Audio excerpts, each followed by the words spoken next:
Bismillah, Assalamualaikum warahmatullahi wabarakatuh. Yang terhormat Bapak Ibu dosen penguji ujian kinerja, saya Asrul Rumbo, mahasiswa PPG tahap 3 tahun 2025 di LPTK Universitas Al-Asyariah Mandar dengan nomor induk mahasiswa 2024001B 778. Asal instansi SMA Negeri 1 Pravi, Manokwari, Papua Barat. Pada hari ini, saya akan melaksanakan praktek pembelajaran dalam rangka ujian kinerja. Demikian, Assalamualaikum warahmatullahi wabarakatuh.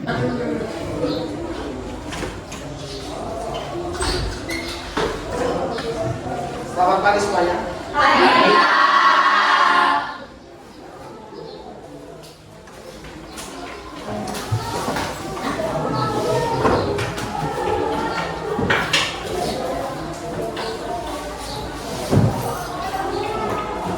Oke, baik, peserta didik sekalian yang saya hormati, apa kabar semuanya? Baik. Baik ya. Oke, baik, peserta didik sekalian yang saya hormati, sebelum kita mulai prosesi pembelajaran kita pada kesempatan pagi hari ini, sekiranya kita sebagai makhluk spiritual yang memiliki Tuhan yang Maha Esa, tentunya mari kita sama-sama berdoa kepada Tuhan, ya, agar dalam proses pembelajaran kita nanti senantiasa berjalan dengan lancar hingga sampai dengan terakhir waktu pembelajaran pada kesempatan ini. Ya, selain itu juga kita berdoa kepada Tuhan agar senantiasa menambah pemahaman dan pengetahuan kita. Oke, baik. Maka demikian diminta kepada salah seorang siswa untuk menjadi doa. Langsung saja kepada Anda. Teman-teman, sebelum kita mulai pembelajaran pada hari ini, alangkah baiknya kita berdoa sesuai keyakinan kita masing-masing. Doa mulai.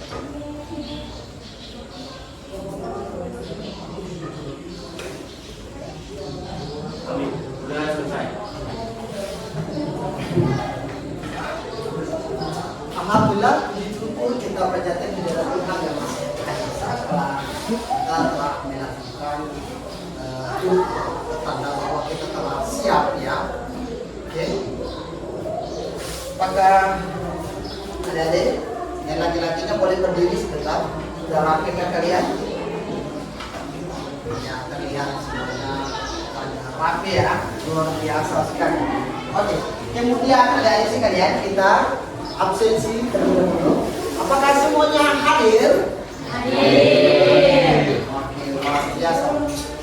Kemudian demi membangkitkan semangat kita dalam berbicara, maka sebelum kita memasuki prosesi pembelajaran kita, maka terlebih dahulu marilah kita bersama-sama menyanyikan salah satu lagu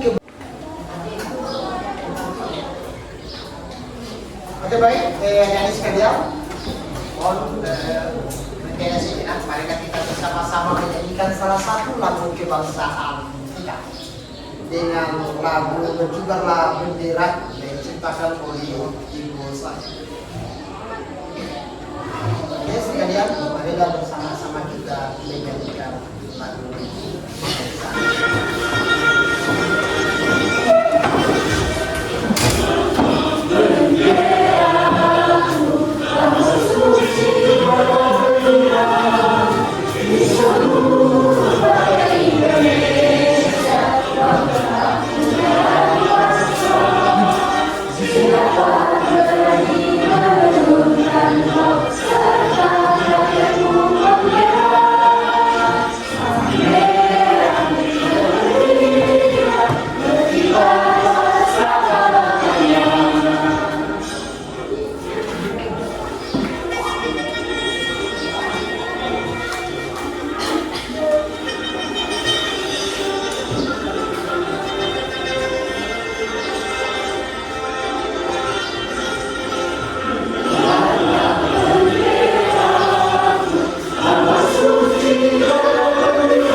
Oke, demikian pada semuanya.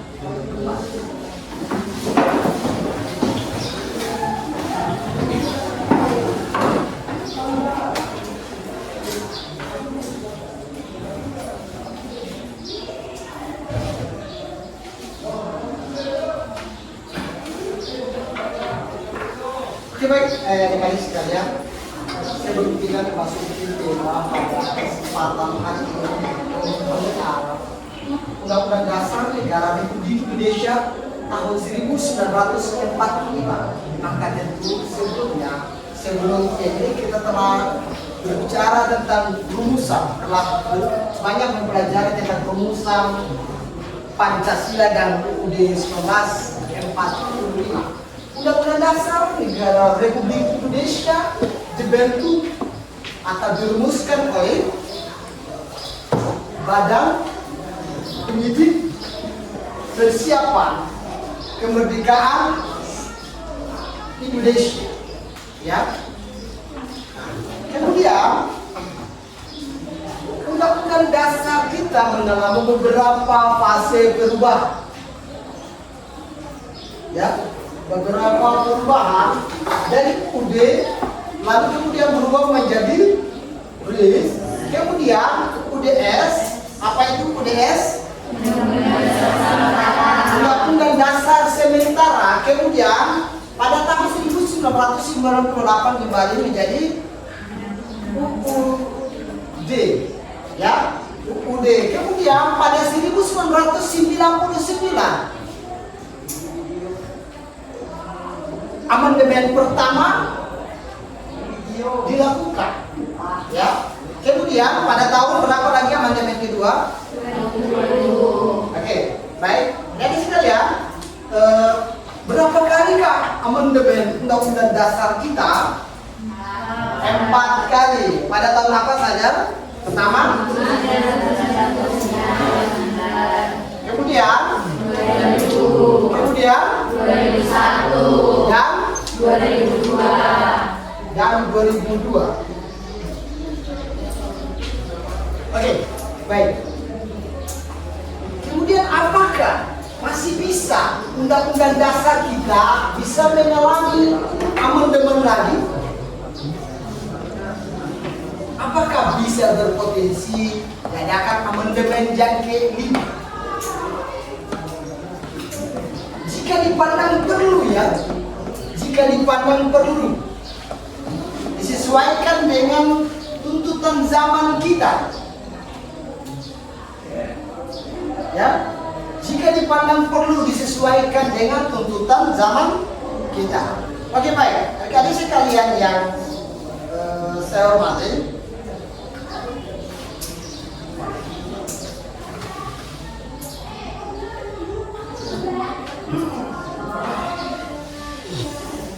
oke, karena kondisi mati lampu dan enggak terlalu saja.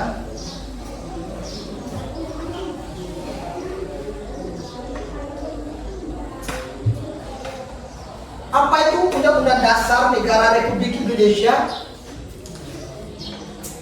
Apakah Undang-Undang Dasar kita setara dengan Pancasila sebagai dasar negara? Tidak. Apakah Pancasila bisa dirubah? Tidak bisa dirubah. Apakah Undang-Undang Dasar kita bisa dirubah? Bisa dirubah. Jika dipandang perlu disesuaikan dengan kebutuhan zaman. Ya. Undang-Undang Dasar Negara Republik Indonesia merupakan dasar hukum negara Kesatuan Republik Indonesia. Sekelas seputaran sejarah perumusan Undang-Undang Dasar Negara Republik Indonesia pada tahun 1945. Proses penyusunan konstitusi kita Negara Republik Indonesia pada tahun 1945, para pendiri bangsa Indonesia berkumpul untuk merumuskan Undang-Undang Dasar Negara Republik Indonesia tahun 1945. Proses ini mencerminkan harapan dan cita-cita rakyat Indonesia untuk mendapatkan dan keadilan.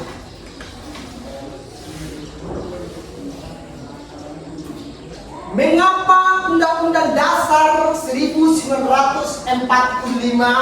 diubah?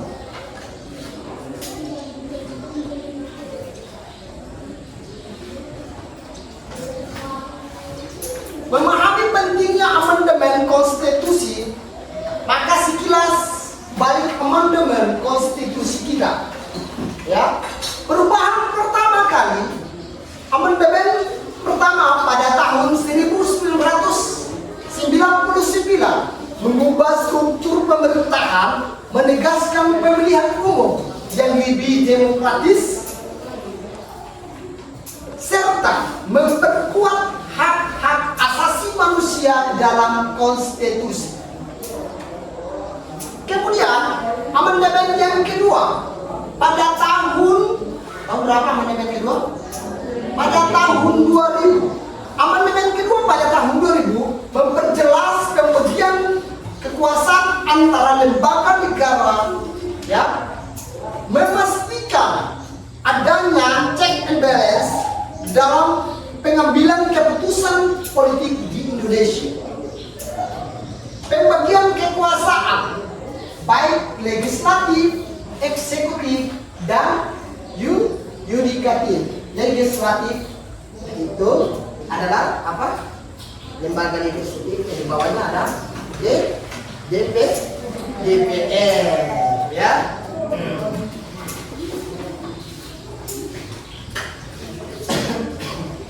Lalu kemudian amandemen yang ketiga pada tahun 2001, ya, mengatur perlindungan hak asasi manusia lebih lanjut, mengedepankan nilai-nilai keadilan dan kesetaraan di hadapan hukum bagi seluruh rakyat atau bagi seluruh warga negara Republik Indonesia.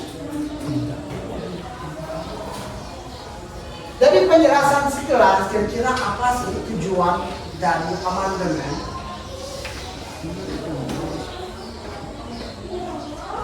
Yang pertama seputaran demokrasi, yang kedua perlindungan hak asasi manusia, dan pembagian kekuasaan yang dari yudikatif, legislatif, dan eksekutif. Ya. Nah, tujuan yang pertama demokratis, ya. Amandemen menguatkan demokrasi dengan memastikan partisipasi rakyat di dalam proses pengambilan keputusan. Lalu kemudian perlindungan hak asasi manusia. Amandemen memberikan perlindungan yang lebih baik bagi hak asasi manusia di Indonesia. Jadi setiap amandemen, setiap perubahan undang-undang dasar itu dikarenakan ada, ya, ada hal yang penting yang harus disesuaikan sesuai kebutuhan zaman, kebutuhan rakyat Indonesia. Ya, jika banyak pelanggaran HAM di Indonesia, maka dilakukanlah amandemen, disesuaikan konstitusi kita dengan dibuatlah berbagai macam peraturan yang dilepas, direvisi kembali beberapa regulasi di dalam tanpa menghilangkan, ya, keaslian daripada undang-undang dasar itu, ya, berubah demi dan menyesuaikan dengan kebutuhan zaman. Ya. Kemudian di zaman yang sekarang ini, revolusi industri pertama kali pada abad 17 dan satelit dinaikkan pada abad 20. Nah, ratusan tahun, 100 tahun kemudian ada sebuah revolusi industri. Setiap revolusi industri ada saja kelompok atau golongan yang senantiasa termarginalkan.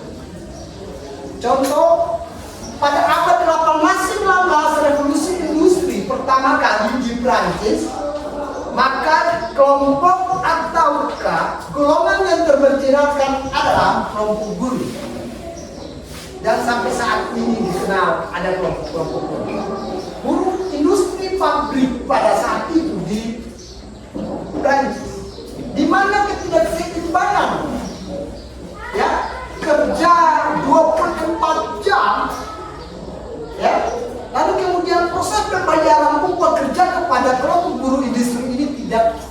baik dan tepat, dia senantiasa terus berjalan. Nah, kemudian di revolusi industri yang saat ini yang kita kenal dengan revolusi industri 4.0, ya, terciptanya kecerdasan buatan yang dibuat oleh perusahaan artificial intelligence. Nah, yang senantiasa menyederhanakan berbagai macam pertanyaan-pertanyaan dan memberikan sebuah jawaban yang cukup luar biasa kepada setiap kebutuhan kita. Setiap apa saja yang kita tanyakan ke dia, artificial intelligence senantiasa memfasilitasi dan cukup rapi dan secara efektif dan efisien. Ya. Kira-kira dengan lajunya perubahan, revolusi atau perubahan yang cukup signifikan, cukup cepat di industri, dalam hal ini teknologi dan kecerdasan buatan yang disebut dengan artificial intelligence atau AI, apakah berpeluang undang-undang dasar kita butuh untuk disesuaikan dengan kecepatan teknologi ini? Apakah itu bisa? Bisa. Mungkin sekiranya di dalam kelas yang cukup luar biasa ini bisa memberikan sebuah stimulus dan rekomendasi yang cukup luar biasa kepada Indonesia sebagai negara kita, agar bisa diadakan yang disebut dengan amandemen undang-undang dasar yang ini. Ya, kita kenalkan amandemen undang-undang dasar itu pada pertama kali tahun 1999. Kemudian pada tahun 2001 dan 2000 dan peraturan besar dan Indonesia bisa menyelesaikan undang-undang dasar dengan kebutuhan zaman, maka bisa berpotensi untuk kita adakan amandemen yang kelima.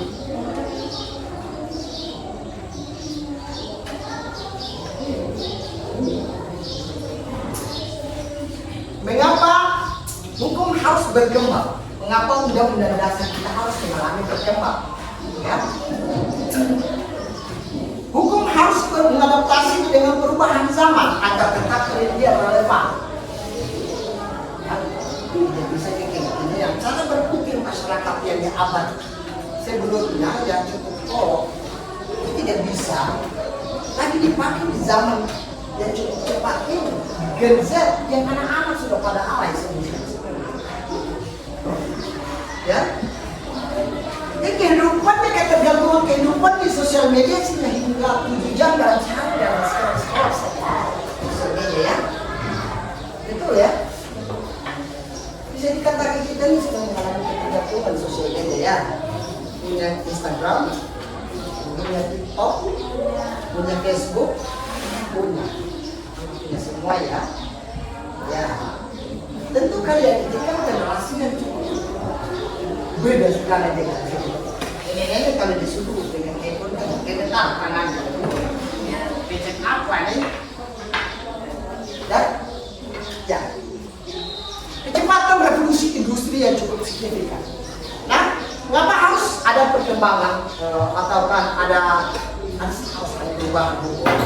Ya, hukum harus mengadaptasi dengan perubahan zaman agar tetap dia relevan perkembangan masyarakat dan nilai-nilai baru, membentukkan sistem hukum yang mempunyai yang mampu menjawab tantangan zaman, ya, menjaga keadilan bagi semua. Oke, peran hukum dalam kehidupan sehari-hari. Contoh penerapan hukum yang nyata. Hukum hadir di dalam setiap aspek kehidupan kita, mulai dari perjanjian sehari-hari, ya. Kadang ada kelompok-kelompok masyarakat yang berkumpul dalam satu tempat, senantiasa melakukan perkataan mereka, ada perjanjian, ada yang sepakat, ya.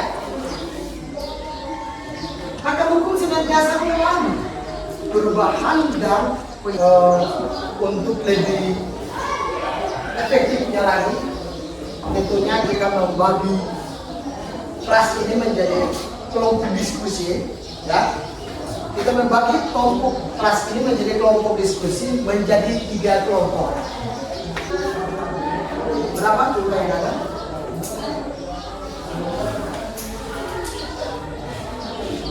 Kita hitung saja ya. Kita hitung saja.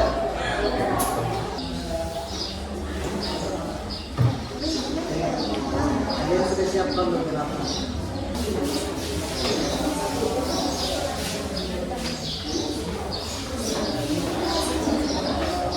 Selamat pagi teman-teman. Terima kasih atas waktu yang telah diberikan kepada kami. Kami dari kelompok 1 akan mempresentasikan hasil diskusi kami dengan topik hasil telaah perubahan UUD Negara Republik Indonesia tahun dari perubahannya melakukan dan 10A tentang hak asasi manusia. Jelas pembagian kekuasaan antara lembaga maka sistem pemerintah menegakkan otonomi daerah dan memperjelas fungsi MPR serta DPR. Yang ketiga, mungkin dari teman-teman ada yang ingin bertanya tentang topik tersebut.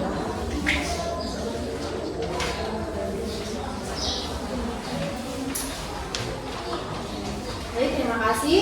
Perkenalkan, nama saya Adinda Putri. Di sini saya perwakilan dari kelompok 2 ingin bertanya mengenai apa saja hal penting yang berubah dalam amandemen Undang-Undang Dasar 1945. Terima kasih. Baik. Terima kasih atas pertanyaannya. Saya akan menjawab pertanyaan dari Adinda. Beberapa hal penting yang berubah dalam amandemen Undang-Undang Dasar 1945 antara lain: yang pertama, kedaulatan rakyat dan demokrasi. Yang kedua, kekuasaan eksekutif. Dan yang ketiga, kekuasaan legislatif. Yang keempat, kekuasaan yudikatif. Yang kelima, HAM dan prinsip negara hukum. Dan yang keenam, pemerintahan daerah.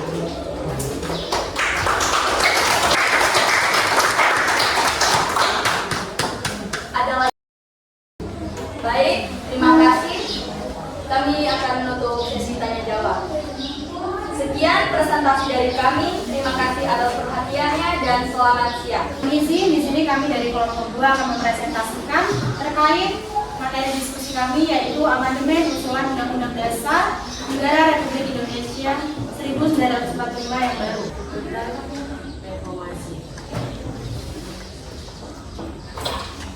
Baik, demikianlah presentasi dari kelompok kami. Mungkin dari teman-teman kelompok lain ada yang ingin bertanya, kami persilakan. Baik, saya mau bertanya.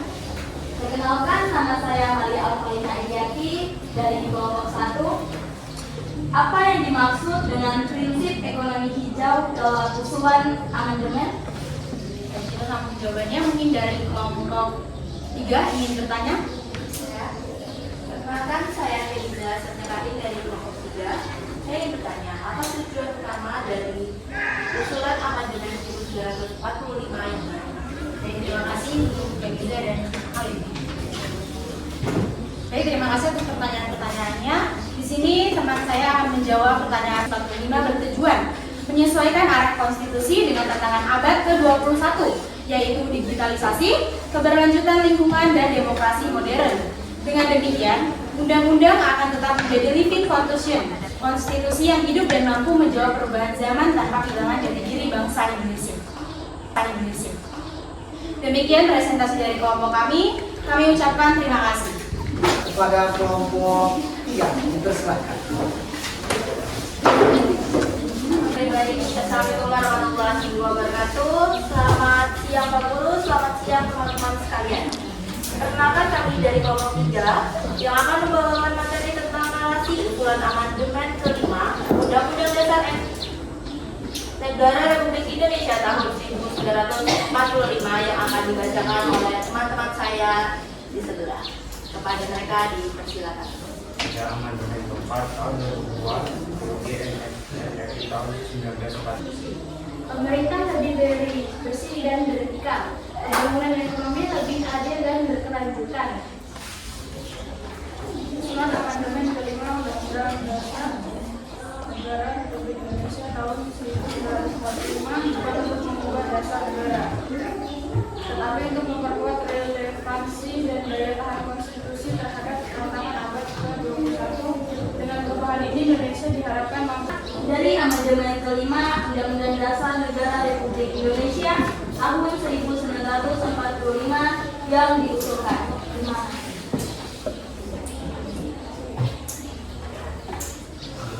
Ya, saya akan menjawab dari pertanyaan saudara Adin.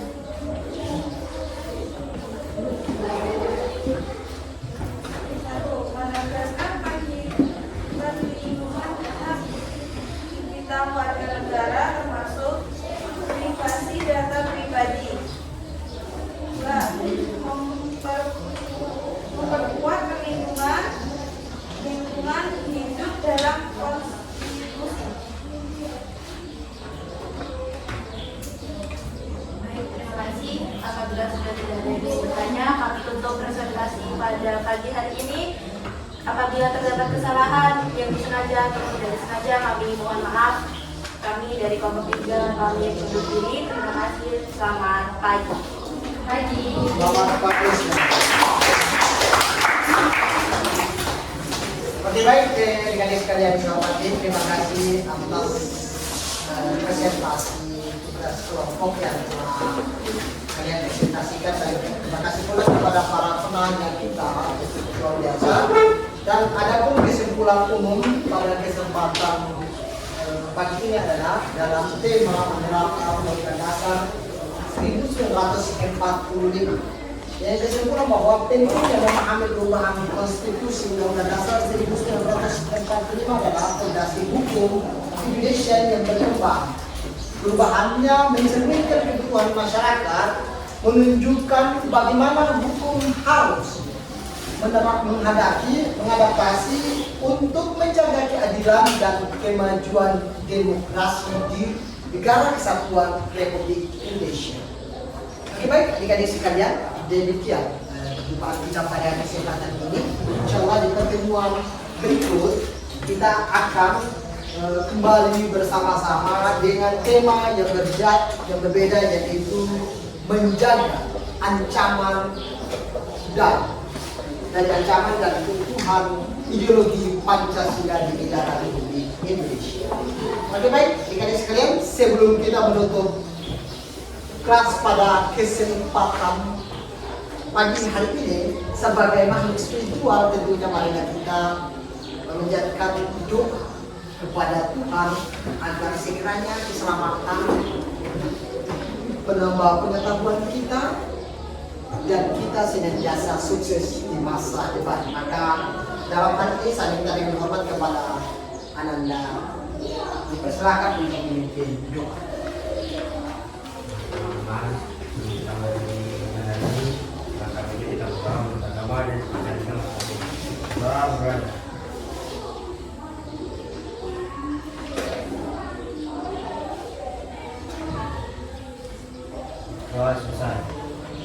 Doa selesai, kita ada mau berakhir untuk tempat kita pada kelas hari ini. Mungkin cukup sekian dari pertemuan ini. Jika ada yang kurang dan pertemuan ini, mohon maaf. Dan jika ada yang positif, maka perlu disimpan baik-baik. Mungkin hazan ini. Assalamualaikum warahmatullahi wabarakatuh dan sampai jumpa.